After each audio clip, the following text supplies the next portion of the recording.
KL14 second hand വണ്ടികളുടെ വ്ലോഗിലേക്ക് സ്വാഗതം. ഇന്ന് നിങ്ങളെ പരിചയപ്പെടുത്തുന്നത് കുറഞ്ഞ ബഡ്ജറ്റിൽ വണ്ടി നോക്കുന്നവർക്കായി നല്ലൊരു ഗുഡ് കണ്ടീഷനുള്ള ടൊയോട്ടയുടെ ഇറ്റിയോസ് ഡീസൽ വണ്ടിയാണ് വിൽപ്പനയ്ക്ക് വെച്ചിട്ടുള്ളത്. ഡീറ്റെയിൽസിലേക്ക് പോകും മുമ്പ് ചാനലൊന്ന് സബ്സ്ക്രൈബ് ചെയ്ത് സപ്പോർട്ട് ചെയ്യുക. നിങ്ങളിപ്പോൾ കാണുന്ന ഈ വണ്ടി 2011 മോഡൽ ഇറ്റിയോസ് GD ഡീസൽ എഞ്ചിനാണ്. നിലവിൽ നല്ല റണ്ണിങ് കണ്ടീഷനുള്ള ഈ വണ്ടി ഏകദേശം 1,26,000 കിലോമീറ്റർ വരെ ഓടിയിട്ടുണ്ട്. മൂന്നാമത്തെ ഓണർഷിപ്പിൽ വരുന്ന ഈ വണ്ടി മലപ്പുറം ജില്ലയിലെ തിരുനാവായിലാണുള്ളത്. കൂടാതെ AC, power steering, power window, stereo, seat cover, second key, new tyres ഉൾപ്പെടുന്നുണ്ട്. ഈ വണ്ടിക്ക് ചോദിക്കുന്ന വില 3 ലക്ഷം രൂപയാണ്.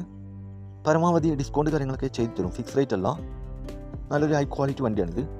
ആവശ്യക്കാരുണ്ടെങ്കിൽ കോൺടാക്ട് നമ്പർ ബന്ധപ്പെടുക. ഈ വണ്ടിയുടെ കൂടുതൽ ഡീറ്റെയിൽസ് കാര്യങ്ങളൊക്കെ അറിയാൻ സാധിക്കും. ഇനിയും നല്ല അടിപൊളി വണ്ടികളുടെ വീഡിയോയുമായി നിങ്ങളുടെ മുമ്പിൽ എത്തുന്നതുവരെ ഗുഡ് ബൈ.